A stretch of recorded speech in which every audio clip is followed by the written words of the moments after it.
ठाकुर जी की बड़ी कृपा है।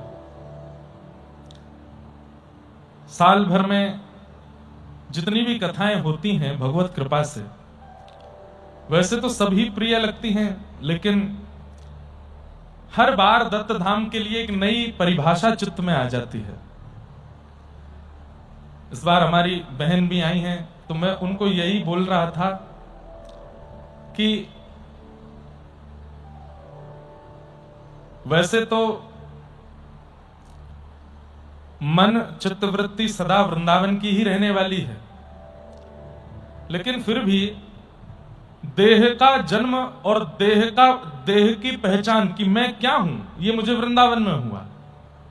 मैं एक देह हूं, मैं एक हाथ हूं, पैर हूं, मेरी आंख है, नाक है, जीभ है, कान है, त्वचा है, ये शरीर का बोध मुझे वृंदावन में हुआ। लेकिन मेरी आत्मा का सूक्ष्म बोध मुझे दत्त धाम में हुआ। जो चित्त में विराजमान है, जिसकी खोज करने के लिए पूरा विश्व दौड़ रहा है, अंतर्बोध, आत्मबोध, और जिस बोध को कराने के लिए हजारों वर्षों से प्रवचन चलते आ रहे हैं और हजारों वर्षों तक चलते रहेंगे, लेकिन फिर भी वो बोध इतना सहजता से हो नहीं पाता है। मैं ऐसा नहीं कहूंगा कि पूर्ण आत्मबोध हुआ है। पूर्ण आत्मबोध हो जाएगा तो मैं गुरुत्वाकर्षण से ऊपर उठ जाऊंगा, उड़ने लगूंगा आकाश में। अभी भी पृथ्वी पर पैर टिके हैं, इसका मतलब पूर्ण आत्मबोध तो नहीं हुआ। लेकिन जो सूक्ष्म आत्मबोध की प्रारंभ स्थिति का अनुभव जो किया, वो दत्त धाम में हुआ, पूज्य महाराज जी की कृपा से हुआ। यहां पर 2 वर्ष पहले, वैसे तो मैं 3 साल पहले आया था पहली बार। हमारे परम पूजनीय, परम प्रिय, प्रातः स्मरणीय श्री गोवत्स महाराज जी, श्री राधा कृष्ण महाराज जी, उनकी यहां पर मास कथा चल रही थी। व्यक्ति को सदैव उस स्थान को बार बार और उसकी प्राथमिकता को बार बार याद रखना चाहिए जिस स्थान ने उसको सब कुछ प्रदान किया। तो पहली बार मैं आया था यहां लगभग 3 वर्ष पूर्व, और तब पूज्य राधा कृष्ण महाराज जी की मास कथा यहां चल रही थी। महाराज जी की आज्ञा हुई कि आप आइए एक बार यहां दर्शन कीजिए, और तब इतना भी निर्माण नहीं था। अब तो ऐसी स्थिति निर्माण होकर के फिर टूट जाता है। महाराज जी के मन में कोई भाव आ जाता है, पहले तो बनेगा, फिर उसके बाद में वो बोले नहीं ठीक है, अब इतना दत्त प्रभु ने इसमें सुख ले लिया, अब कुछ और करो। तो हर बार मैं सोचता हूं इस बार कुछ नया मिलेगा, कुछ अलग बना होगा। अभी जैसे मंदिर दर्शन करने जाते हैं, ऊपर पहले शेड छाया जैसी थी बीच में, इस बार वो नहीं है। तो वो तो यहां चलता रहता है निर्माण कार्य। ऐसा लगता है कि विश्वकर्मा यहीं बैठे हैं, और विश्वकर्मा जी यहाँ कुछ ना कुछ थोड़ा थोड़ा निर्माण करते ही रहते हैं। तो पहली बार जब मैं आया था तो पूज्य राधा कृष्ण महाराज की यहाँ मास कथा चल रही थी, और मैं नीचे से जैसे ऊपर आया तो यहाँ पूज्य महाराज जी तब केवल मंदिर का भाग बना था और बाहर का भी आवरण नहीं बना था। भयंकर धूप, कड़ाके की गर्मी, नीचे से ऊपर आने में मेरे पैर मतलब उछल गया था मैं 2 बार, तो इतनी धूप। और तब यहाँ संख्या भी ज्यादा नहीं, सब वैदिक ही थे। बाहर के लोग तो गिने चुने 10-12 आते थे कथा में, सब यहाँ के हमारे गुरुजन आदि, उनका परिवार ही रहता था। तो जब मैं आया तो महाराज जी उतनी भरी धूप में परिक्रमा कर रहे थे। संभवतः उस समय पुरुषण चल रहा था महाराज जी का, और मैं महाराज जी को देखूं और पसीना मुझे आवे। परिक्रमा ये कर रहे थे, पसीना मेरे छूट रहे थे। परिक्रमा महाराज जी की चल रही थी और घबराहट मुझे हो रही थी। जैसे ही मैं भीतर गया, वहां प्रणाम करके भीतर, तो महाराज जी, राधा कृष्ण महाराज जी बोले क्या लेंगे? मैंने सबसे पहले शिकंजी पिलाओ ठंडी वाली। मैं क्यों? बोले गर्मी बहुत है बाहर। लेकिन दत्तदास महाराज जी को देख करके मुझे और गर्मी लगे आई। वो तो बिल्कुल सहजता में बिल्कुल ऐसे परिक्रमा करे थे, और ऐसा भी नहीं कि कोई बहुत गर्मी है तो जल्दी जल्दी कदम पूरा, नहीं, सहजता, धीमे धीमे परिक्रमा।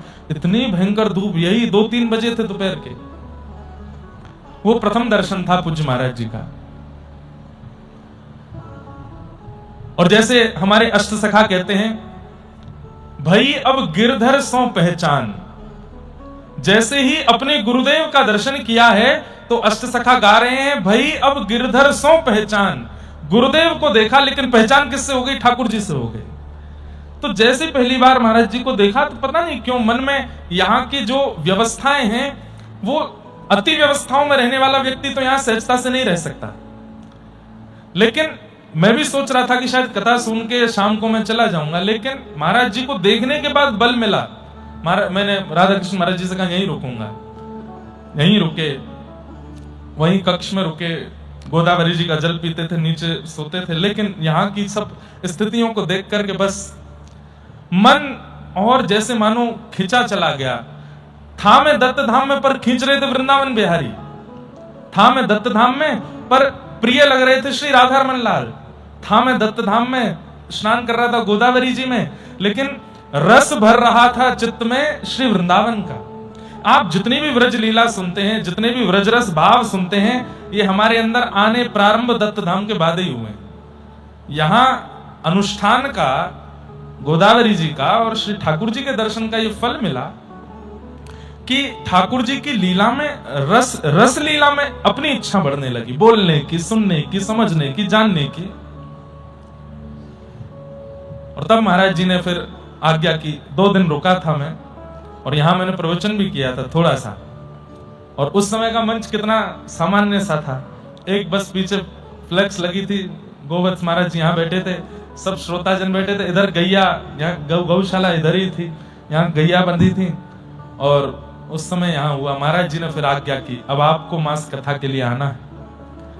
मैंने कहा महाराज जी मैं कैसे रह पाऊंगा? बोले कि वो सब, एक बात याद रखिएगा, लिख लीजिएगा, गुरु आज्ञा नहीं देते, गुरु सामर्थ्य देते हैं। अगर आप उसको आज्ञा मानेंगे तो कभी नहीं कर पाएंगे। हम अपनी कोई बहुत प्रशंसा नहीं कर रहे, इकलौते पुत्र हैं और बचपन से ही खूब व्यवस्थाओं में रहे हैं। कथा भी करने जाते हैं तो भी व्यवस्थित रहने का ही भाव रखते हैं, क्योंकि इतनी अव्यवस्था कभी देखी नहीं।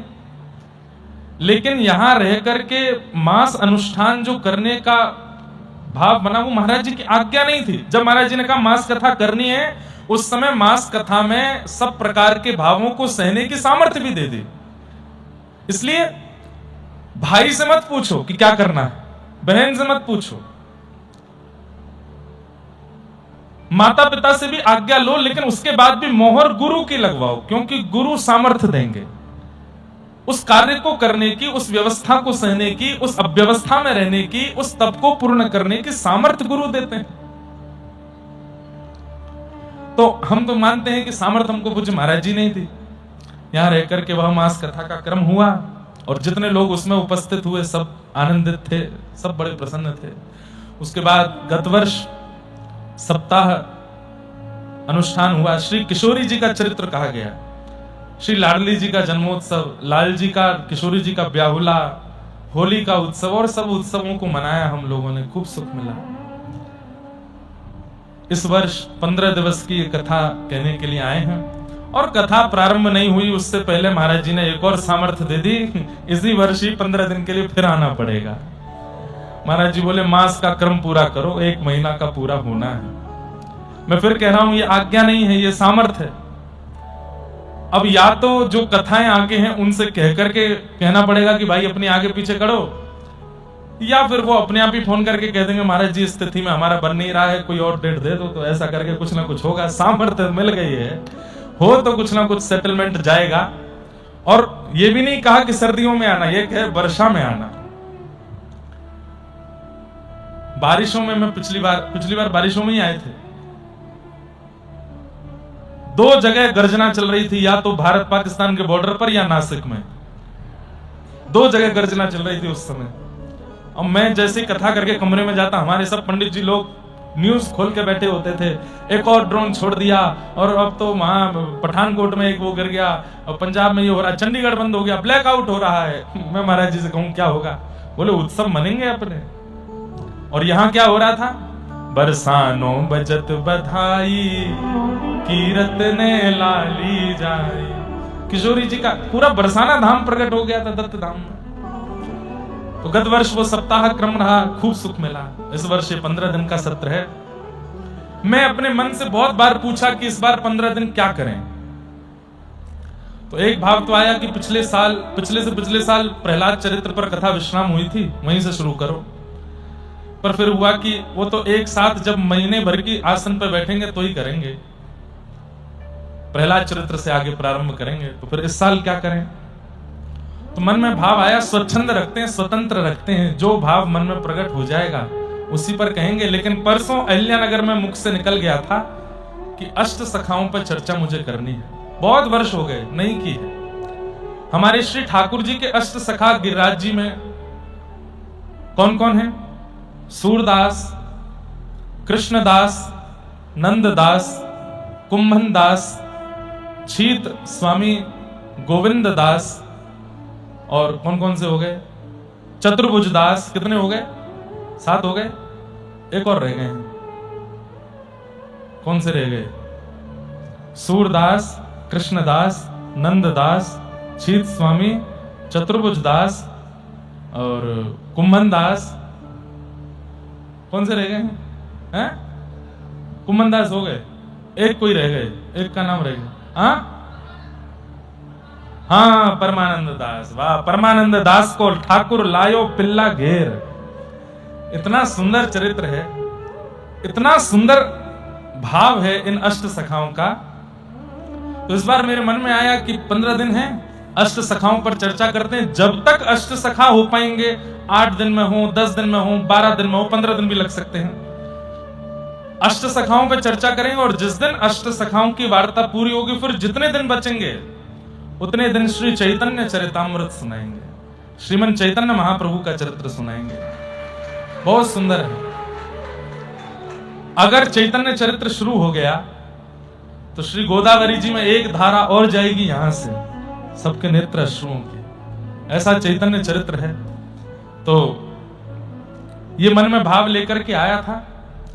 श्रीमद् भागवत जी के उदाहरणों के साथ इन भक्तों के, अष्ट सखाओं के और श्री चैतन्य चरित्र का सुंदर भाव हम लोग श्रवण करेंगे। आप सब लोग बंधुओं नियमों का पालन कीजिएगा, ये मेरी भी प्रार्थना है आपसे। मौन रहिएगा सूर्योदय से सूर्यास्त तक, स्पर्श न करें ऐसा पूर्ण प्रयास कीजिएगा। ये सब प्रयास करना है, ऐसा नहीं है कि अगर छू गए बोल दिए तो फिर कहीं अपराध लगेगा। वैसे तो यहाँ पर नियम है कि अगर किसी को स्पर्श का है और वो किसी को छू दे तो फिर उसको गोदावरी स्नान करने जाना पड़ता है, पुनः स्नान करके आप। लेकिन आप लोग सब नियमों का पालन कीजिएगा, मंत्र जप कीजिएगा, दत्त प्रभु का दर्शन करके प्रणाम कीजिएगा और वैदिक सब ब्राह्मणों को वंदन कीजिएगा। यहाँ किसी को कष्ट ना हो, ठेस ना पहुंचे, ऐसा कोई व्यवहार मत कीजिएगा। आज अक्षय तृतीया है। पिछले से पिछले साल अक्षय तृतीया पर महाराज जी के साथ लाल जी का यहाँ सुंदर मनोरथ हुआ था, अभिषेक हुआ था। आज लेकिन इतना विलंब हो गया, तो महाराज जी अगर आज्ञा दें तो कल सुबह के सत्र में अक्षय तृतीया का उत्सव, ठाकुर जी का चंदन उत्सव, चंदन यात्रा उत्सव हम लोग मनाएंगे। तो 12 बजे लगभग वहां ठाकुर जी की आरती होती है, उससे पूर्व ही यहाँ पर हम लोग अक्षय तृतीया का उत्सव कर लें, ऐसा महाराज जी। 10 बजे, हाँ, तो 10 बजे से पहले आप सब लोग यहाँ एकत्रित हो जाना। प्यारे गिरधर लाल जी यहाँ पधारेंगे। पहले सुंदर सुगंधित जल और शीतल जल से ठाकुर जी का अभिषेक, सबको दर्शन होगा प्यारे गिरधर लाल जी का। उसके बाद चंदन पहनेंगे ठाकुर जी और चंदन पहन करके मंगल में दर्शन देंगे। फिर सबको चंदन वितरण भी होगा, सब उस चंदन को लगाइएगा। ठाकुर जी को चंदन अर्पित किया जाता है अक्षय तृतीया। आज ही के दिन हमारे वृंदावन बिहारी लाल के चरण दर्शन होते हैं, और दिन नहीं होते। 365 दिन बिहारी जी के चरण छुपे रहते हैं, केवल आज के दिन चरण दर्शन होते हैं। ऐसी अक्षय तृतीया जिसमें सब कुछ अक्षय हो जाता। अक्षय मतलब जिसका कभी क्षय नहीं होता, जो कभी नष्ट नहीं होता। ऐसा पुण्य, ऐसा भाव, ऐसी भक्ति, ऐसा प्रेम जो आज के दिन हो गया वो कभी क्षय नहीं होगा। और एक और बात सुन लेना, आज के दिन अगर कोई पाप हो गया तो वो भी क्षय नहीं होगा, वो भी अक्षय हो जाएगा। इसलिए अक्षय तृतीया है आज। कल भी हम लोग अक्षय तृतीया का यहाँ उत्सव करेंगे। तो ठाकुर जी से अब लोग बात क्या करते हैं, दान पुण्य करके धन का अक्षय करते हैं, स्वर्ण का अक्षय करते हैं, चांदी का अक्षय करते हैं। आज दत्त प्रभु के चरणों में, श्री गोदावरी जी के तट पर सब वैदिकों के पूज्य महाराज जी के चरणों में प्रणाम करते हुए भक्ति का दान कीजिए, क्योंकि दान जो आज होगा वही अक्षय होगा। जो आप दान करोगे वो अक्षय हो जाएगा आपका। आज प्रेम का दान कीजिए ताकि प्रेम अक्षय हो जाए। आज भक्ति का दान कीजिए ताकि भक्ति अक्षय हो जाए। आज हम कथा का दान कर रहे हैं ताकि हमारी कथा अक्षय हो जाए, कभी क्षय ही ना हो, कभी विश्राम ही ना हो, सदा चलती रहे। आज श्री दिगंबर नाम का जितना जप हो सके कर लीजिएगा, कृष्ण नाम का, राधा नाम का, आपके गुरु मंत्र का जितना जप हो सके कर लीजिएगा। आज सब अक्षय हो जाएगा। गुरुदेव के अभय चरणार विंदों को अपने चित्त में धारण कर लीजिएगा, वो अक्षय होकर आज विराजमान हो जाएंगे। ऐसी पावन अक्षय तृतीया का यह दिवस है। हम आप सब लोग दत्त धाम में बैठे हैं कथा श्रवणार्थ। और एक बात, इस बार महाराज जी और हमने एक और भाव रखा कि अंतरंग बहुत कुछ यहाँ लीलाएं चलेंगी। कभी सुबह लाल जी का उत्सव हो रहा है, कभी हम और महाराज जी चेस खेल रहे हैं कभी हमारा और महाराज जी का कोई संवाद चल रहा है। सब वैदिकों के साथ कुछ क्रीड़ा चल रही है, क्रिकेट आदि भी होगा। अब मिले हैं तो सब आनंद तो करेंगे। हमारी आप सबसे प्रार्थना, जो अंतरंग यहाँ कुछ भी चले, रोज स्नान करने जाना आना सब सहज रहें, उसके लिए आधुनिक यंत्र, फोन, मोबाइल का बहुत प्रयोग मत कीजिएगा। यहां से फोटो खींच के डाल दिया, वहां से फोटो खींच के डाल दिया, वीडियो बना के डाल दिया, ऐसा नहीं कीजिएगा, बिल्कुल मत कीजिएगा। बहुत जो ऐसा करेगा क्या कर सकते हैं, कुछ तो करेंगे नहीं फिर उसको, लेकिन ढूंढेंगे भाई किसने डाला, फिर उसको महाराज जी दंड देंगे। और दंड एक ही है, उसने अब तक जितना नाम किया होगा सब क्षय वो हो जाएगा, क्या बोलते हैं, उसका क्षय हो जाएगा, वो अक्षय नहीं होगा। इसलिए यहां नियमों का पालन कीजिएगा, बिल्कुल भी आधुनिक यंत्रों का प्रयोग मत कीजिएगा। प्रेम से कभी कभी रात्रि में मन हो जाता है तो दत्त प्रभु के सामने कुछ गाने लगे हैं, तो जो लोग नियुक्त हैं दत्त धाम के और भक्ति पथ के, वो लोग अपने कैमरा से कुछ बनाएं, वो उतना ही डालेंगे, वही डालेंगे जो बाहर के लोग पचा सकें। अब यहाँ तो कई ऐसे भाव भी होंगे, ऐसे ऐसे अनुभव भी होंगे, अगर उसको आपने प्रचारित किया तो कहीं अपचना हो जाए बाहर वालों को। इसलिए सब लोग बस निष्ठा से बैठ करके कथा श्रवण कीजिए, नाम जप कीजिए, भगवत अनुभव कीजिए, त्रिकाल स्नान कीजिए गोदावरी जी में। और अपनी रिस्क पे, कहीं पता चली मां मूड फोड़े आए, अपना सिर से लहू निकल रहा है। पिछली बार हमारे एक पंडित जी मुंह के बल गिरे थे तो उनका एक दांत खो गया था। पूरा दत्त धाम लगा था ढूंढने में, मिला नहीं। अब जब हम जाते तो कहते हैं पंडित जी ढूंढ लो, क्या पता मिल जाए तो वो पंडित जी आए नहीं है यहाँ पर, आप इनमें से किसी को देखना नहीं। हाँ, वो इस बार आए नहीं है, आए तो हैं लेकिन मैं नहीं बताऊंगा कौन से हैं, नहीं तो आप बोलोगे महाराज जी देखो दांत मिला तो आनंद कीजिएगा। आज हम लोग सूरदास जी के चरित्र से प्रारंभ करते हैं। जैसा कि मैंने अभी थोड़ी देर पहले कहा था कि गुरु आज्ञा नहीं देते हैं, गुरु सामर्थ्य देते हैं। ऐसे सूरदास जी महाराज, जिनको श्रीमद वल्लभाचार्य जी महाराज ने ऐसी सामर्थ्य प्रदान की कि बिना नेत्र के होते हुए भी ठाकुर जी का अनुभव वे करते थे, ठाकुर जी का दर्शन वो करते थे। सूरदास जी का एक पद गा लीजिए, और पद गाते हुए हम लोग उनके चरित्र में प्रवेश करेंगे। हरि दर्शन की प्यासी अखियां, हरि दर्शन की प्यासी, हरि दर्शन की प्यासी अखियां। अक्षय तृतीया पर बताइए ठाकुर जी को नेत्र हमारे और कुछ नहीं देखना चाहते हैं नाथ, एक बार आपका अनुभव करा दीजिए, एक बार वो बाकी सूरत, एक बार वो बाकी मनोहर सूरत हमको दिखा दीजिए नाथ, और कुछ नहीं चाहिए, हम पर कृपा कीजिए। गाइए सब लोग। हरि दर्शन की प्यासी अखियां, हरि दर्शन की प्यासी, हरि दर्शन की प्यासी अखियां, हरि दर्शन की प्यासी।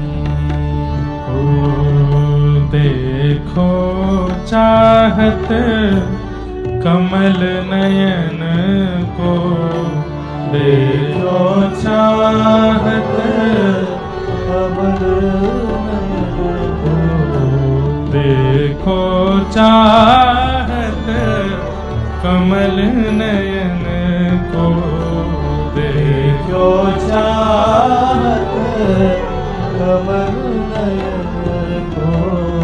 निस दिन रहत उदासी,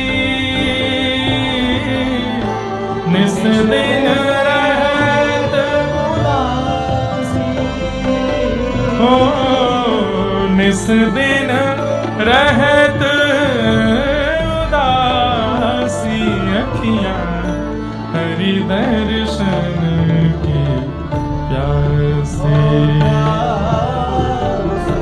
हरि दर्शन की प्यासी, अखियां हरि दर्शन की प्यासी। सूरदास जी से किसी ने कहा, आप किसको देखना चाहते हो? सूरदास जी वर्णन कर रहे हैं, केसर तिलक मोतिन की माला, वृंदावन के वासी, केसर तिलक मोतिन की माला, वृंदावन के वासी, केसर तिलक मोतिन की माला, वृंदावन के वासी, केसर तिलक मोतिन की माला, वृंदावन के वासी।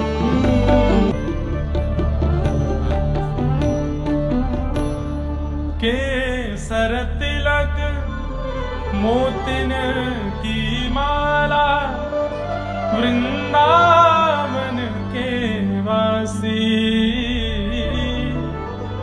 नेह लगाए त्याग गए तृण सम, डार गए गल फांसी, अखियां हरि दर्शन के प्यासी। वृष्णीनां प्रवरो मंत्री कृष्णस्य दयित सखा, शिष्यो बृहस्पतिर्साक्षात् उद्धवो बुद्धिसत्तमः। एक बात निश्चित है,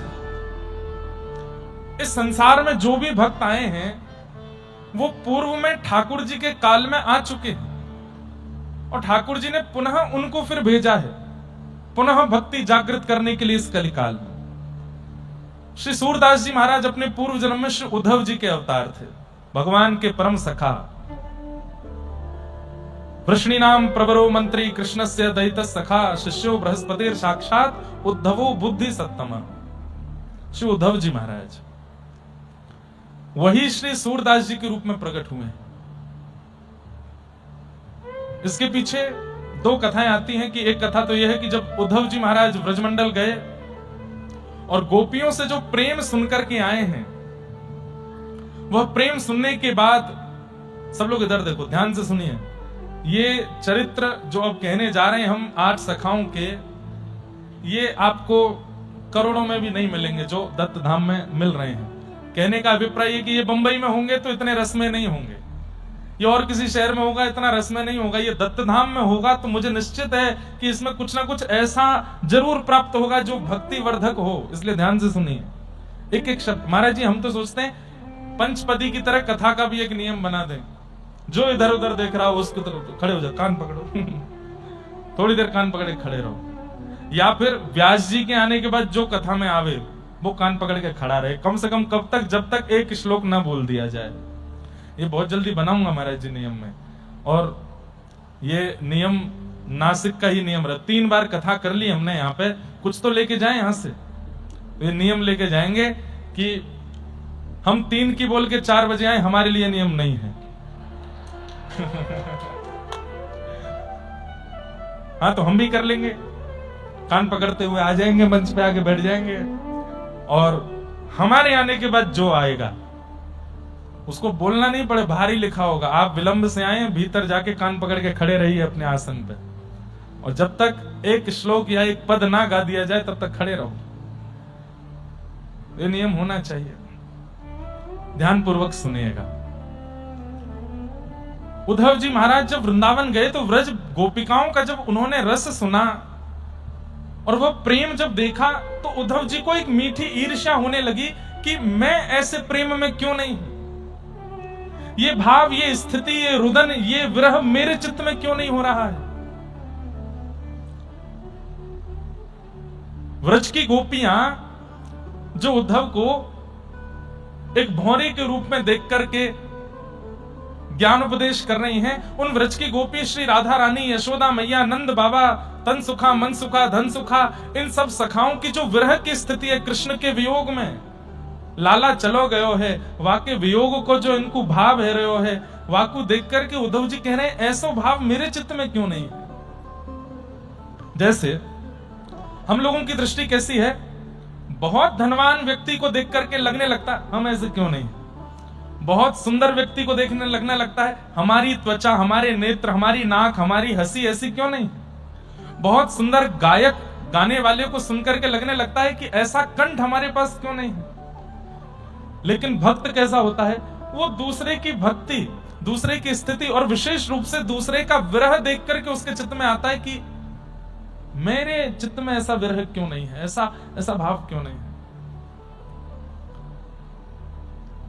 उद्धव जी महाराज आज तक एक अभिमान में रहते थे कि मैं बृहस्पति का शिष्य हूं, मैं भगवान का दैत्य सखा हूं, मैं यदुवंशियों का महामंत्री हूं, बुद्धि में बहुत पारंगत हूं। लेकिन आज उनका अभिमान चूर चूर हो गया। जब गोपियों को देखा, किशोरी जी को देखा, ब्रजवासियों को देखा तो मन में आया ऐसा प्रेम मेरा क्यों नहीं है।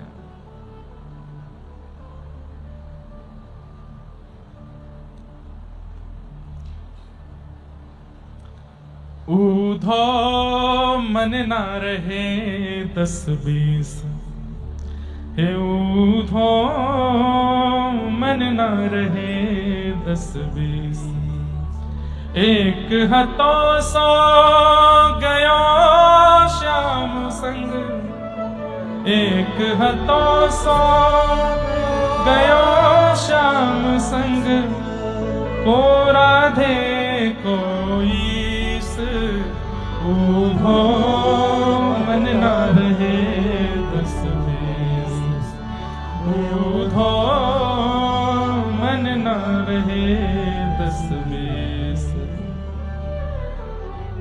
शिथिल भई सब ही माधो बिन, शिथिल भई सब ही माधो बिन, जथा देह बिन शीश,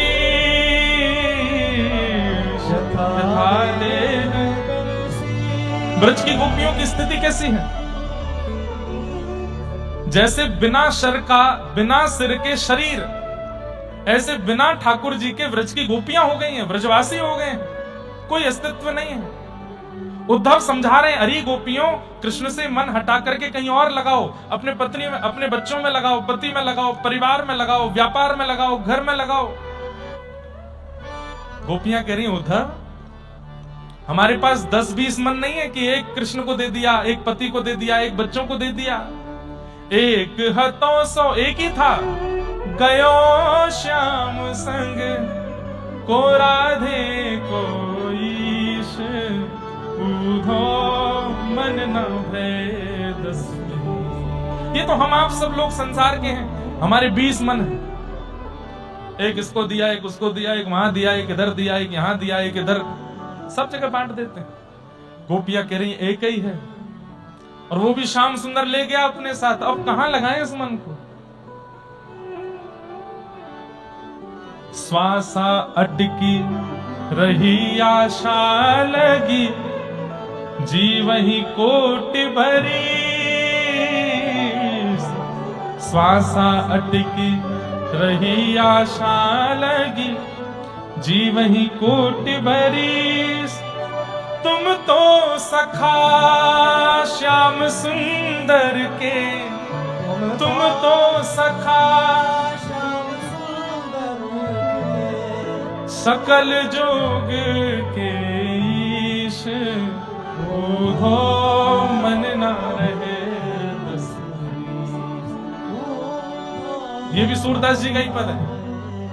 सूरदास रसकन की बत्तियां, पुरवो मन जगदीश।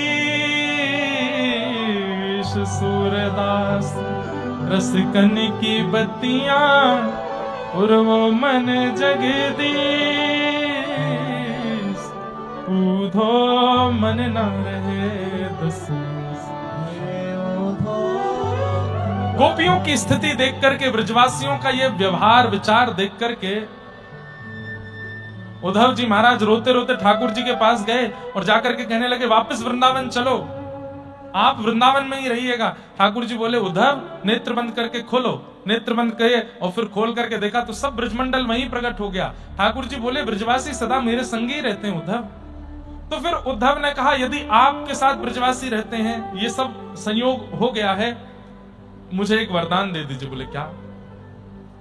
मैंने जैसे ललिता, विशाखा, तुंग विद्या आदि सखियों को रोते हुए देखा, मैंने जैसे श्री नंद यशोदा को रुदन करते हुए देखा, मैं जैसे सब गोपियों को रुदन करते हुए और श्री जी को विरह गाते हुए देख रहा था, मैं चाहता हूं कि कलिकाल में मैं भी जन्मूं और इन गोपियों के सब रस को, इन ब्रजवासियों के रस को मैं गाऊं। मैं गाना चाहता हूं, मैं रोना चाहता हूं। मुझे वरदान दो कि मैं कलिकाल में ऐसा भक्त बन के आऊं जो इन ब्रजवासियों के रस को गा सकूं। ठाकुर जी बोले, तथास्तु, कलिकाल में तुम हमारे परम भक्त सूरदास बनोगे। नेत्रहीन है सूरदास, नेत्र नहीं है, लेकिन ब्रजवासियों को गाया, ब्रज के रस को गाया है सूरदास जी। एक कथा यह है और एक कथा यह है कि सखियों ने इनको श्राप दे दिया था। ठाकुर जी के निकुंज में प्रवेश कर रहे थे, सखियों ने रोका, नहीं माने तो सखियों ने श्राप दे दिया कि जाओ, तुम नेत्रहीन हो जाओगे। इसलिए कलिकाल में उद्धव जी महाराज सूरदास बन के आए। पर हमको ये कथा इतनी ज्यादा मन को भाती नहीं, वो वाली कथा भाती है कि सूरदास जी के मन में आया, मुझे गाना है।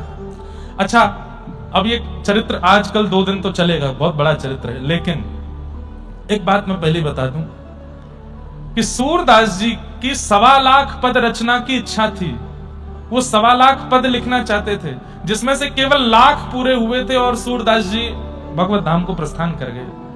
शेष 25,000 पद ठाकुर जी ने लिखे। ठाकुर जी ने प्रकट होकर के सूरदास जी के शेष 25,000 पद लिखे। उनमें अंतर कैसे पता चलता है? तो जिन पदों में सूरदास छाप आती हो, जैसे अभी हमने पद गाया, सूरदास रसकन की बत्तियां, पुरवो मन जगदीश, समझो ये सूरदास ने लिखा है। लेकिन जहां आ जाए शूर श्याम तो समझ जाइयो ये ठाकुर जी ने लिखा है। ठाकुर जी 25,000 पद रचनाएं पूरी करके गए सूरदास जी की। ऐसे श्री सूरदास, तो आओ उनका सुंदर पावन चरित्र सुनते हैं। भैरव सिही गांव है दिल्ली वृंदावन के बीच में, जहां पर सूरदास जी का जन्म हुआ। थोड़ा धीमा रखो, बहुत ध्यान से सुनिएगा। सारस्वत ब्राह्मण कुल में आपका जन्म हुआ। आपके माता पिता जो थे वो बहुत ज्यादा धनवान नहीं थे, धनाढ्य नहीं थे। विशेष रूप से दंपतियों की इच्छा होती है कि हमारे घर ऐसा बालक जन्म ले जो कालांतर में आगे चल के धन का वर्धन करे। अब इनके माता पिता वैसे ही विचार कर रहे थे कि हे नाथ, हम लोगों के यहाँ भोजन पानी की व्यवस्था तो होती नहीं है, पत्नी जो है वो गर्भवती है, कम से कम ऐसी संतान तो हो जो कमा करके सब घर को व्यवस्थित करे। सब लोग बहुत ध्यान से सुनना है। सूरदास जी के चरित्र में एक विलक्षणता और एक थोड़ी सी आश्चर्यचकितता ये भी है, इनके माता पिता अनुकूल नहीं थे। हमारे शास्त्रों में कहा जाता है माता पिता को प्रणाम करो, वो अति श्रेष्ठ हैं, अति पवित्र हैं। हम भी अपने व्यास मंच से कहते हैं, लेकिन श्रीमद् भागवत में एक श्लोक में कहा जाता है, गुरुर न शस्यात् स्वजनो न शस्यात् दैवम न शस्यात्। वहां कहा जाता है उसका त्याग उचित है जो भगवत मिलन में बाधा बने। अभी 21 तारीख को संभवतः आद्य गुरु शंकराचार्य जी की जयंती है। उस दिन शंकराचार्य जी का चरित्र भी सुनेंगे हम लोग। अपनी मां से आज्ञा मांगते रहे कि मुझे वन में जाने दो, मुझे अब त्याग करने दो घर का। नहीं छोड़ती थी मोह के कारण। एक बार नदी स्नान करने के लिए गए तो एक मगरमच्छ ने चरण पकड़ लिया। आकर के मां ने खूब निकालने का प्रयास किया लेकिन नहीं निकल पाए। तो उस स्थिति में मगरमच्छ पैर पकड़ा बैठा है, रक्त मंडित हो गई है नदी और मां खींच रही है। उस समय शंकराचार्य भगवान कहते हैं, मां ये मुझे नहीं छोड़ेगा, आज मेरा वध कर देगा, आज मैं जीवित नहीं बचूंगा। अरे अरे मेरा बालक कैसे भी बचाओ। बोले मां एक शर्त पे बच जाऊंगा। बोले क्या? मुझे सन्यास की आज्ञा दे दो, आज्ञा दे दो कि तू घर से जा सकता है। मैं जिस काम के लिए पृथ्वी पर आया हूं वो करने के लिए मुझे घर छोड़ना पड़ेगा। अगर आप ये आज्ञा मुझे दे देंगे तो ये मुझे छोड़ देगा। एक तरफ नदी एक तरफ खाई, नहीं तो ग्राह खींच रहा है और यदि ग्राह छोड़ भी दे तो ये घर से चला जाएगा। किसी भी रूप में मेरे पास तो रहना नहीं, लेकिन कम से कम ये तो रहे कि मेरा पुत्र है, कहीं बैठा है, मैं इसी में ही प्रसन्न रहूंगी। ठीक है, मैं आज्ञा देती हूं, वचन देती हूं, तू संन्यास ले लेना। और जैसे ये बात कही, ग्राह ने मुख खोल करके छोड़ दिया। सब लीला थी। प्रणाम करके अपनी मां को प्रस्थान कर गए। परसों हम 21 तारीख को सुनाऊंगा शंकराचार्य जी का चरित्र, बहुत सुंदर है। तो गरीब ब्राह्मण परिवार में सूरदास जी का जन्म हुआ, पुत्र हुआ। इस बात को सुनकर के उत्सव तो मना, लेकिन जैसे ही पता चला कि नेत्रहीन है। अच्छा, एक तो होता है, दो प्रकार के नेत्रहीन होते हैं। एक नेत्रहीन है जिनके नेत्र तो हैं, आकृति तो है पर उनको दिखाई नहीं देता। और जिनकी आकृति होती है ना, उनको जैसे अभी लाइट जली है तो अनुभव हो जाता है कि सामने प्रकाश है। नीला कपड़ा है तो उनको अनुभव हो जाता है कि यहाँ नीला कपड़ा है, यहाँ पीला है। ऐसे जिनके नेत्र की आकृति बनी होती है उनको इतना अनुभव हो जाता है। पर एक जो नेत्रहीन होते हैं उनकी आकृति भी नहीं होती। जिनकी आकृति नहीं होती उनके लिए सब ब्लैकआउट, कुछ नहीं दिखता उनको। ऐसे सूरदास जी थे, नेत्र की आकृति भी नहीं थी। 5 दिन का बालक कितना प्रेम चाहता है पूरे परिवार से, लेकिन रो रहे हैं एक कोने में सूरदास और घर में मातम मनाया जा रहा है। क्यों? हमारे घर में व्यवस्था नहीं है, हम लोग उचित परिवार नहीं है। ऊपर से ये बालक ऐसा जन्मा है जिसके नेत्र नहीं है। जब रो रो करके अति हो जाती थी तब मां दूध पिलाती थी, कम से कम शांत तो हो जाएगा। मानो जैसे घर के लोगों को लग रहा था कि बला आ गई हमारे ऊपर, तो अब क्या करेंगे हम। भैया, भगवत भक्त सहते हुए ही प्रकट होता है, और यदि प्रकट होते हुए नहीं सहा है तो जीते जी सहेगा। कुछ ना कुछ तो उसको सहना पड़ेगा।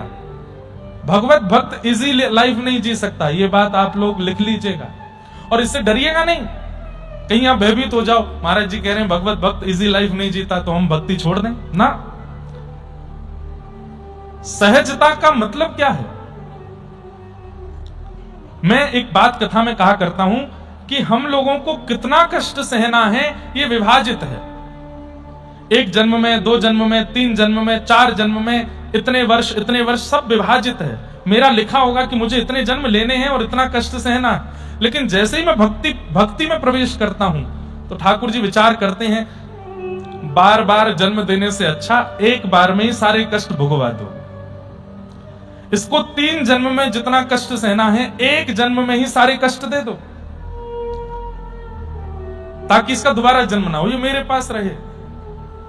तो भक्तों के जीवन में जो संकट दिखता है, कष्ट दिखता है, उसको आप कष्ट मत समझिए। वो एक प्रकार से ठाकुर जी सब एक साथ निपटवा देते हैं। इसलिए सरल जीवन नहीं होता भक्त का। धीरे धीरे सूरदास जी बड़े हुए। 3-4 वर्ष की जब अवस्था हुई, घर वाले बस ऐसे रखते थे कि इसको रखना है, कोई विशेष उनके प्रति प्रेम नहीं था। लेकिन 3 विद्याएं ऐसी थीं जो जन्म से थी सूरदास जी में। पहली विद्या कवित्व, कविताएं, पद रचना और सुंदर सुंदर भाव रचना बहुत अच्छी करते थे, कवित्व रचना। दूसरा सूरदास जी में जन्म से था गायन, गाते बहुत अच्छा थे। और तीसरा सूरदास जी के अंदर गुण था भविष्य कथन कर देते थे, बता देते थे कब कहां क्या क्या कैसे होने वाला है। यह सूरदास जी की जन्म से विद्या उनको प्राप्त हुई थी। 3 विद्याओं से युक्त। संसार में हर व्यक्ति मतलब हर व्यक्ति जन्म से एक गुण लेकर के आया होता है जो ठाकुर जी ने देके भेजा है। कई लोग उस गुण को खोज लेते हैं, कई लोग उस गुण का चिंतन भी नहीं कर पाते। सूरदास जी के अंदर ये 3 गुण थे, कविता लिखते थे, गायन करते थे और तीसरा भविष्य बता देते थे। एक बार इनके पिताजी कहीं किसी यजमान के यहां गए, ब्राह्मण थे, तो यजमान ने दक्षिणा में 2 सोने की मोहर प्रदान की। 2 सोने की मोहर पाकर के पिताजी तो इतने खुश कि बस पूछो मत। अब तो घर आए नाचते हुए। पत्नी ने पूछा आज इतने प्रसन्न क्यों? अरे देवी देखो 2 सोने की मोहर मिली हमको, अब 6 महीने की तो सब व्यवस्था हो गई, खूब राशन आ जाएगा, खूब बढ़िया, खूब पेट पूजा चलेगी और ये भी इसको भी खिलाना होता है, ये भी प्रेम से रहेगा, खूब प्रेम से पवाएंगे और कोई दिक्कत नहीं है। 2 सोने की मोहर, 6 महीने तो अब कोई दिक्कत नहीं है। और 6 महीने में कोई ना कोई यजमान मिल ही जाएगा, थोड़े और पैसे दे देगा, धीरे धीरे बढ़ जाएंगे सब।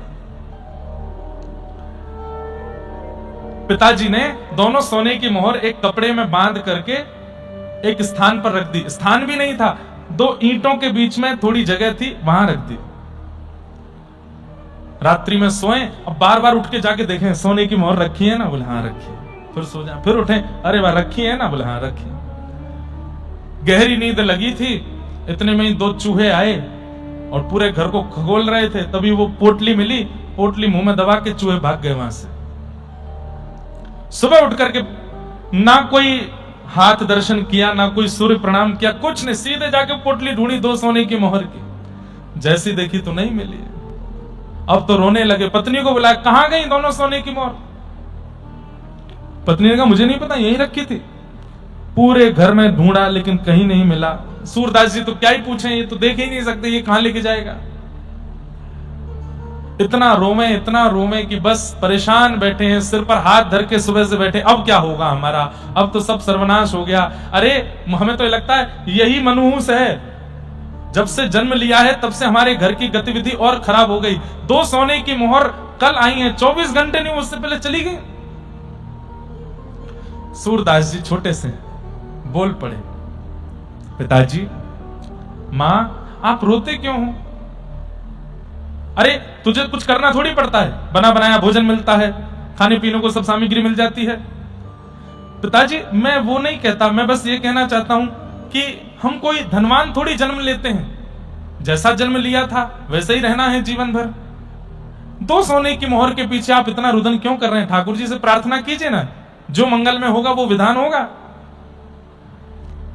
नहीं माने, फिर भी रो रहे हैं, परेशान बैठे हैं। सुबह से शाम हो गई, अन्न का एक दाना नहीं बना घर में। दोनों माता पिता सिर पर हाथ धर के बैठे।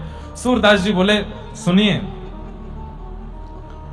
मुझे भविष्य देखना आता है और मुझे मंगल देखना आता है, तो मैं बता सकता हूं कि सोने की मोहर कहां है। लेकिन पिताजी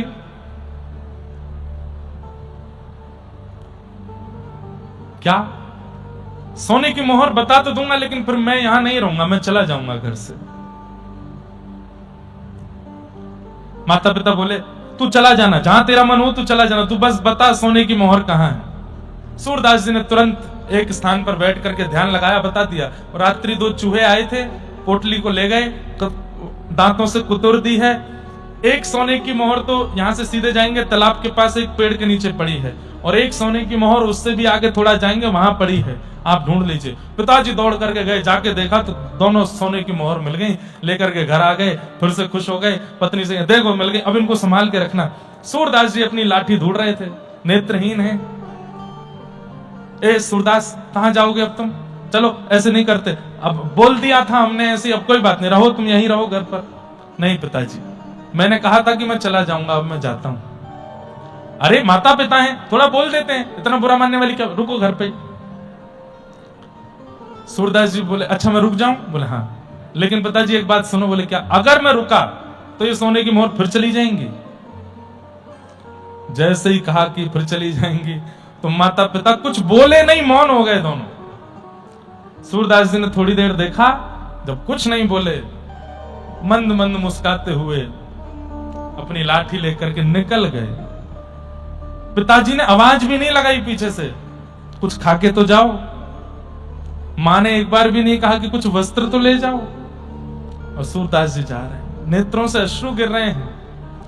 और तब जीवन में पहली बार सूरदास जी ने एक पद गाया, सुनेरी मैंने निर्बल के बलराम, सुनेरी मैंने निर्बल के बलराम। अरे सूरदास अपने आप को समझा रहे, तू परेशान क्यों होता है? संसार में कोई अनाथ नहीं है। नाथ तू अनाथ को, अनाथ कौन मोसो, मोह समान आरत नहीं, आरत हर तो। संसार में कोई अनाथ नहीं होता। जिसने शरीर दिया है, जिसने मन बुद्धि दी है, जिसने हाथ पैर दिए हैं, कान दिए हैं, जीव दी है, बस नेत्र ही तो नहीं दिए। अरे मुझे जन्म दे करके भेजा है, नेत्रहीन बना के भेजा, कोई तो कारण होगा। मैं बेवजह तो नहीं आया हूं संसार में, किसी कारण से तो भेजा होगा। और नहीं है माता पिता तो क्या हो गया? अपने माता पिता को चित्त से प्रणाम, दंडवत प्रणाम करके सूरदास जी निकल गए। और बस मन में यही भाव गाते जा रहे हैं, सुनेरी मेरे निर्बल के बलराम। मैंने तो सुना है कि वे निर्बलों के बल हैं, सबको बल देते हैं।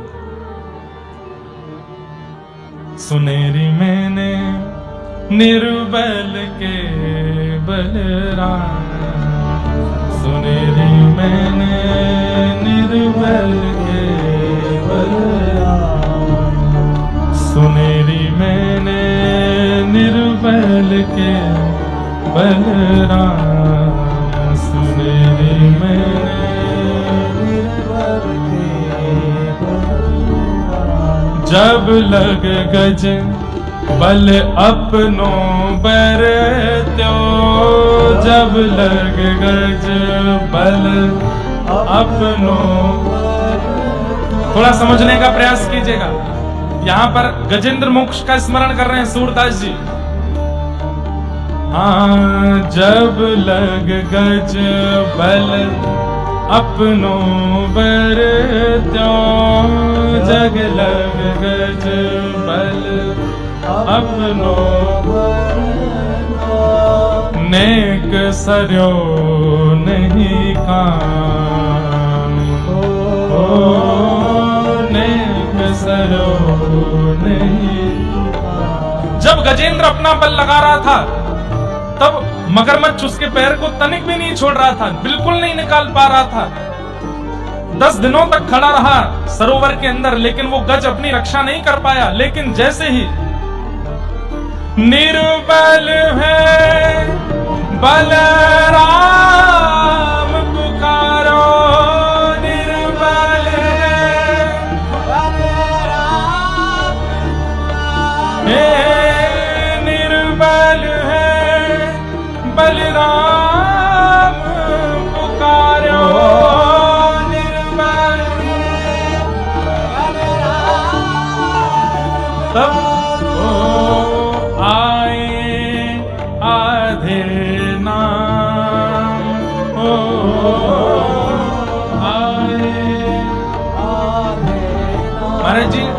यहाँ आधे नाम पे दो बातें कही जाती हैं। हमारे रसिकजन कहते हैं आए आधे नाम, मतलब एक बात तो कही जाती है कि जब गजेंद्र ने स्तुति गाई, किसी भी भगवान का नाम नहीं बोला, सब देवता आकाश में खड़े हैं, रक्षा करने के लिए तैयार हैं, लेकिन जा कोई नहीं रहा है। क्यों? किसी का नाम नहीं बोला।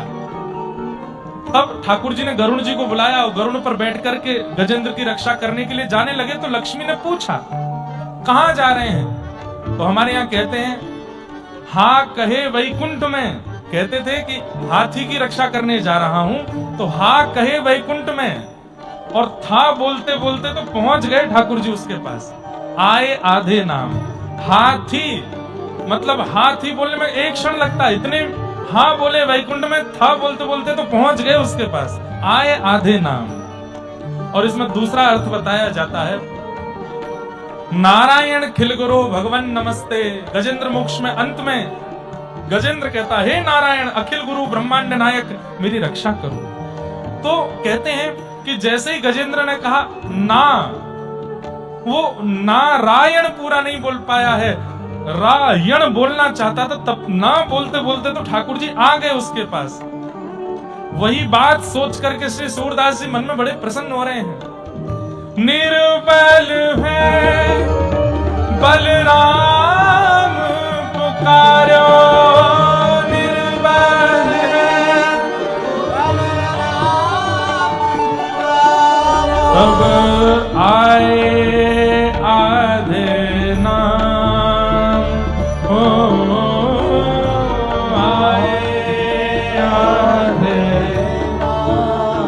सुनेरी मैंने निर्बल के बलराम, सुनेरी मैंने निर्बल के बलराम। तीसरी बात कह रहे हैं द्रुपद सुता निर्बल भईता दिन, द्रुपद सुता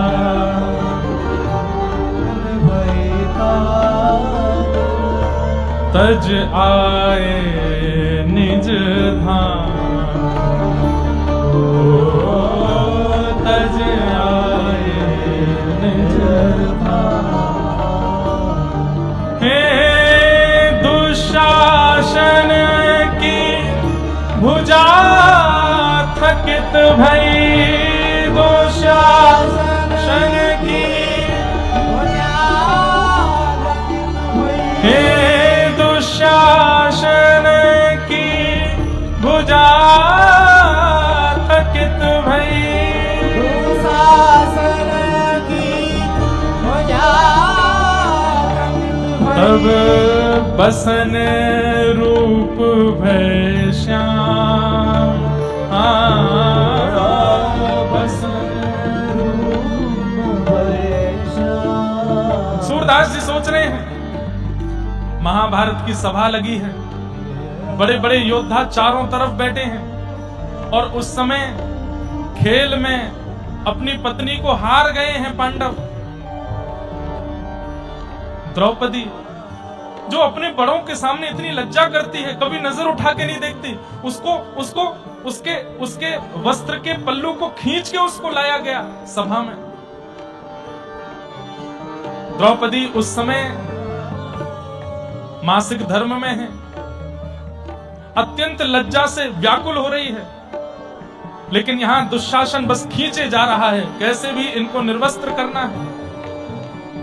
पहले अपना बल लगाया, 5 पतियों की ओर देखा, सब नीचे नजर करके बैठे हैं। भीष्म पितामह द्रोणाचार्य आदि सबकी ओर देखा, लेकिन कोई भी एक बार भी ये नहीं कह रहा है कि अरे ये हमारे घर की बहू है, ऐसे कोई निर्वस्त्र नहीं कर सकता। तब अपना बल लगाया, मैं क्षत्रिय नारी हूं, अपनी रक्षा स्वयं करूंगी। लेकिन जब अपने बल से भी अपनी रक्षा नहीं कर पाई है, वस्त्र का अंतिम छोड़ रह गया है खींचने को, दुशासन एक बार और खींच देगा और भरी सभा में द्रौपदी के साथ वो हो जाएगा जो नहीं होना चाहिए, एक सौभाग्यवती नारी के साथ। उस अंतिम छोड़ को खींचना चाह रहा है दुशासन, और उस समय दोनों हाथ छोड़ दिए हैं। द्रौपदी ने भुजा उठा करके कहा, हे कृष्ण द्वारिका वासन, क्वासी क्वासी महाभुज। हे कृष्ण कहां हो आप? ये कौरव आपकी बहन को निर्वस्त्र कर रहे हैं, आपको नहीं दिख रहा? कौरवम प्रतिभूतम वा किम न पश्यसि केशव। क्या आपको दिखाई नहीं दे रहा है कि मेरे यहां वस्त्र हरण हो रहे हैं? अरे कल को कोई कहेगा कि भरी सभा में कौन निर्वस्त्र हुआ, द्रुपद सुता कहेंगे तो बुरा नहीं लगेगा। द्रुपद की बेटी निर्वस्त्र हुई, बुरा नहीं लगेगा। पांडवों की पत्नी निर्वस्त्र हुई, सुनने में बुरा नहीं लगेगा। लेकिन गलती से अगर किसी ने कह दिया कि कृष्ण की बहन निर्वस्त्र हुई, लाखों करोड़ों भक्तों का विश्वास उठ जाएगा नाथ आपके ऊपर से। दोनों भुजा उठा करके जब कृष्ण कृष्ण कृष्ण द्वारिका वासिन क्वासी क्वासी कहां हो नाथ मेरी रक्षा करो। उसी समय बैठे हैं द्वारिकाधीश अपनी द्वारिकापुरी में और ये सब क्रिया चल रही है इंद्रप्रस्थ में। एक क्षण के लिए ठाकुर जी स्तब्ध हो गए और उसी समय अंतर ध्यान होकर के पहुंच गए हैं। और उस भरी सभा में जैसे ही जाकर के देखा, बस अंतिम छोड़ खींच ही रहा है, निर्वस्त्र होने वाली है द्रुपद सुता। उसी समय वस्त्र रूप धारण करके ठाकुर जी प्रकट हो गए। खींचत खींचत खींचत दो भुज हारे, खींचते खींचते दुशासन की दोनों भुजाएं हार गई। वशन रूप भय साम, वस्त्र बन करके आ गए। द्रुपद सुता को वहां पर निर्लज्जता का अनुभव नहीं करने दिया श्याम सुंदर ने। कितने कृपालु हैं, कितने दयालु हैं। आज सूरदास जी कह रहे हैं मेरे माता पिता ने मुझे छोड़ दिया। द्रुपद सुता निर्बल भयतान, द्रुपद सुता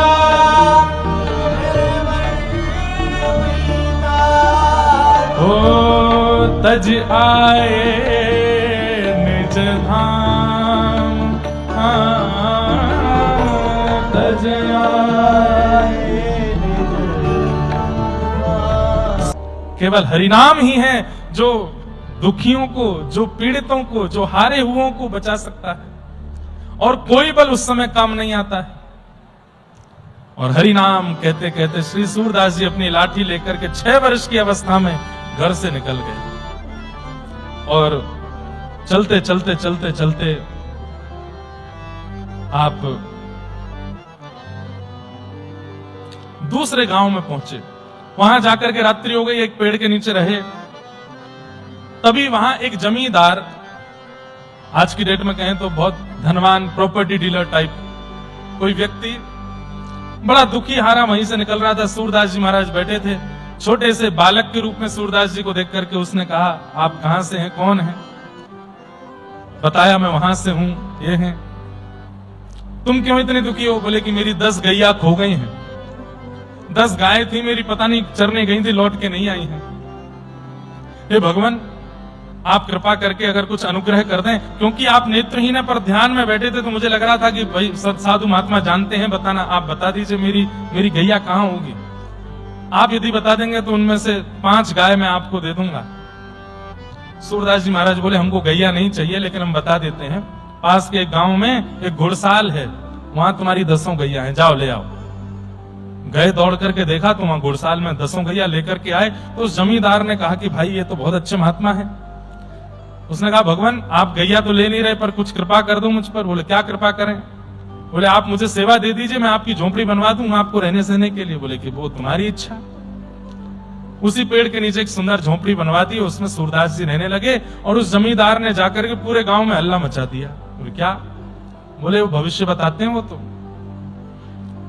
अब तो सूरदास जी के पास अगले दिन 5 लोग आ गए, उसके अगले दिन 1, 2, 10-20 लोग आ गए, फिर 50-60 लोग आ गए। अब तो भीड़ इतनी, आगे पीछे लोग घेरे बैठे रहते हैं। कोई कहे मेरी बेटी का ब्याह कब होगा, कोई कहे मेरा ये काम कब होगा, मेरी गैया दूध नहीं दे रही, कब से देना शुरू करेगी, कृपा करके बता दो। सूरदास जी सबको बता मैं।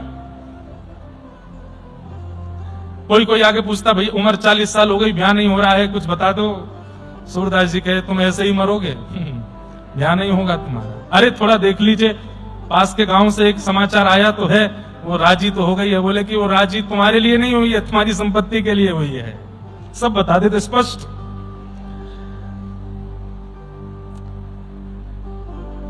उनमें से कईयों ने तो सूरदास जी को गुरु मान लिया, वो यही हमारे गुरु जी हैं, सब जानते हैं, सब बता देते हैं। लेकिन सूरदास जी की रुचि उसमें कम थी। वो एक समय पर बैठ के जब सत्संग करते थे उसमें उनको बड़ा आनंद आता था। और सूरदास जी अपनी प्रारंभिक समय में दीनता के पद ज्यादा गाते थे। ठाकुर जी परब्रह्म है, हम सब दीन हैं, हम सब सेवक हैं, हम सब उनके दास हैं, ऐसे पद उन्होंने ज्यादा गाए। लेकिन 18 वर्ष की अवस्था हो गई। एक दिन बैठे थे और अचानक से पता नहीं क्यों रात्रि में अपनी कुटिया के बाहर निकल के देखा तो जहां तक देखे लोग बाग भीड़ ही भीड़, और सब ऐसे ही सो रहे हैं। किसी को गद्दा नहीं मिला तो ऐसे ही सो गए। छोटे छोटे बच्चे रो रहे हैं, उनको कम अपने हृदय से लगा के माताएं सो रही। किस लिए? सुबह 4 बजे सूरदास जी बाहर निकलेंगे, नहाने जाएंगे, तो बीच रास्ते में हम पूछ लेंगे हमारा ये काम कैसे बनेगा, तो चलते फिरते भी बता देते थे। सूरदास जी बोले इनमें से एक भी भक्ति युक्त होने के लिए, ज्ञान युक्त होने के लिए नहीं आया है, सब चमत्कार के पीछे आए हैं। तो सूरदास जी बोले सुबह होने दो। सुबह हुई, जैसे ही ब्रह्म मुहूर्त हुआ सूरदास जी कुटिया के बाहर आके बैठे। हजारों लाखों लोग चारों ओर सब जय जयकार कर रहे हैं, सूरदास जी की जय हो, सूरदास जी की जय हो। पहले उनको सूरदास ने सूर स्वामी कहा जाता, सूर स्वामी की जय हो। सूरदास जी बोले सब लोग शांति रखो, हम एक घोषणा करने वाले हैं, सब लोग ध्यान से सुनना। क्या घोषणा करेंगे? सब बिल्कुल सुई गिर जाए तो आवाज आ जाए, इतनी शांति में सुने। सूरदास जी बोले आज के बाद हम भविष्य कथन नहीं करेंगे। हमको कल रात्रि में कुछ आज्ञा हुई भगवान की, और हम आज के बाद किसी को कुछ नहीं बताएंगे। भविष्य बताना आज से बंद। सब एक दूसरे, तो फिर क्या करोगे? बोले यहां बैठ के भजन करेंगे और शाम को 1 घंटा प्रवचन करेंगे, जिसको आना है आओ। 10 लोग भी नहीं रहे, सब चले गए। जितने थे सब वहां से लौट के चले गए। 10 वो लोग रुक गए जिनको सूरदास जी के प्रवचन में आस्था थी, और लाखों लोग वो चले गए जो केवल चमत्कार के लिए रुके हुए थे। सूरदास जी प्रसन्न हो गए, बोले बस जितना कम सामान रहेगा उतना सफर आसान रहेगा। बढ़िया है, जीवन के इस सफर में जितनी कम बोझ लेकर के चलेंगे बढ़िया। ये क्या चमत्कार का हमने अपने ऊपर ले रखा था, छोड़ छाड़ दिया, सब नहीं बताएंगे। अब 10 ही लोग रह गए। सूरदास जी बोले ये है संसार की वास्तविकता। आप काम के हो तो आपके पीछे सब हैं, और आप किसी काम के नहीं हो तो कोई नहीं है। 10 लोग बचे। सूरदास जी बोले भैया तुमको चमत्कार से किंचित भी अगर लोभ हो तो पहले ही बता दो। बोले कुछ नहीं है महाराज। बोले तो चलो हमारे साथ, और निकल पड़े महाराज। चलते चलते पहुंच गए श्री गौ घाट, यमुना जी के तट पर, मथुरा ब्रजमंडल में आ गए। वहां रहकर के अब सूरदास जी केवल पद गाते हैं और भगवान का सत्संग करते हैं। 10-15 साल ऐसे ही निकल गए। अब एक बहुत ध्यान से सुनने वाली बातें हैं, बहुत छोटे छोटे प्रसंग में बहुत कुछ अनुभूतियां होती। सूरदास जी की अवस्था लगभग 35 वर्ष की हो गई। लेकिन आज सूरदास जी के मन में आया कि मेरे अंदर भक्ति तो आ गई, मेरे अंदर भजन तो आ गया, ज्ञान तो आ गया, प्रेम नहीं आया। मैंने सुना है कि यहां बैठ करके लोग कथा सुनते हैं, प्रवचन सुनते हैं, नेत्र सजल हो जाते हैं, उनके नेत्रों से अश्रु गिरने लगता है। मेरी इस अवस्था तो अभी तक नहीं बनी। क्यों नहीं बनी? गुरु नहीं आए मेरे जीवन में, मेरे जीवन में गुरु नहीं आए। एक बात कहें बंधुओं, बहुत कम अवस्था में गुरु मिल जाएं ऐसी भावना मत रखिए। प्रारंभिक भजन केवल इसलिए कीजिए कि मुझे गुरु मिल जाएं, और गुरु मिलने के बाद जो भजन होगा वो ठाकुर जी की प्राप्ति के लिए होगा। प्रारंभिक भजन तो गुरु प्राप्ति के लिए हो। अभी जो भजन चल रहा है वो किस लिए हो? कि मुझे मेरे जीवन के गुरु मिले। पहले भजन से गुरु मिले, गुरु मिलने के बाद गोविंद मिले। 35 वर्ष बाद आज सूरदास जी विचलित हो गए और मन में सोचने लगे मेरे गुरु नहीं है। मेरे गुरु कौन है? मेरे आचार्य कौन होंगे? मेरे नाथ कौन है? मेरे स्वामी कौन है? यमुना जी से प्रार्थना करने लगे, व्रज से प्रार्थना करने लगे, रजरानी से प्रार्थना करने लगे, मेरे जीवन के सदगुरु भेजिए मेरे पास। और बस अब तो यही व्याकुलता है कि गुरु मिलें, गुरु मिलें, गुरु मिलें। सुन ली उनकी पुकार। श्रीमद वल्लभाचार्य महाप्रभु भारत भ्रमण करते हुए जैसे ही ब्रजमंडल आए, पूरे ब्रज में जय जयकार चल रही थी, हजारों लोग उनके आगे पीछे जय जयकार करते हुए चलते थे। श्री कृष्ण शरणम मम की गूंज हो रही थी। पास के गौ घाट के ऊपर श्री वल्लभाचार्य महाप्रभु आए। हल्ला हल्ला सुनकर के श्री सूरदास जी महाराज ने कहा, भैया इतना शोरगुल है, बाहर इतने सारे लोग, ये किस लिए हैं? बोले, अरे श्रीमन महाप्रभु श्री वल्लभाचार्य महाप्रभु पधारे हैं, उनके शिष्य आदि आए। बस वल्लभाचार्य नाम सुनते ही मानो जैसे परम शांति का अनुभव होने लगा। सूरदास जी को ऐसे लगने लगा जैसे अत्यंत प्यासे को जल पिला दिया गया हो। मन में इच्छा हुई, अभी ये इच्छा नहीं हुई कि यही मेरे गुरु हैं, मन में केवल इच्छा हुई कि इनका इतना नाम मैंने सुना है, इतना इनका यश है, और सबसे बड़ी बात वो केवल भक्ति पर प्रवचन करते हैं और उनकी कथा सुन के, प्रवचन सुन के लोग भक्त बन जाते हैं। भैया कोई हमें दर्शन करा लाओ। गांव के लोग बोले, सब लोग इधर देखो, ध्यान से सुनो। हाँ लाली, क्या चाहिए? कहां को आ रही हो भगवती? जय हो, जय हो। अनसुईया मैया हैं, दत्त प्रभु ने भेजे, जाओ मैया आप ही वंदन कर आओ व्यासपीठ को। क्या बता रहा था मैं? कहां चल रही थी कथा? अच्छा, हम बोले जा रहे हैं, आपको समझ तो आ रही है ना? सबको हिंदी समझ आती है ना? यहाँ पे 2 बार कथा कर चुके हैं हम पहले भी, हमको पता है, लेकिन फिर भी कई लोग ऐसे हैं जो मराठी ही बोलते हैं या संस्कृत ही बोलते हैं। सबको हिंदी समझ आ रही? हाथ ऊपर करके एक बार बता दो। हाँ ठीक है, बस। मास कथा में हम रोज परीक्षा लेते थे, रोज लोग लिख लिख करके लाते थे 24 गुरुओं के ऊपर। इस बार भी महाराज जी से आज्ञा लेके कुछ परीक्षा जैसी करते हैं, और पूछने पर जो उत्तर नहीं देगा उसको कान पकड़ के खड़ा होना पड़ेगा थोड़ी देर, ठीक है? कथा में प्रारंभ के 10 मिनट केवल प्रश्न उत्तर करेंगे, ठीक है? और रैंडमली ऐसे उठा के, हाँ भाई तुम उठो, बताओ, ध्यान से सुनना, कल कहीं आपका नंबर नहीं आ जाए। भाई कभी कभी ऐसे ही सुनानी पड़ती है कथाएं ताकि भक्ति चित्त में आवे। ध्यान से सुनो।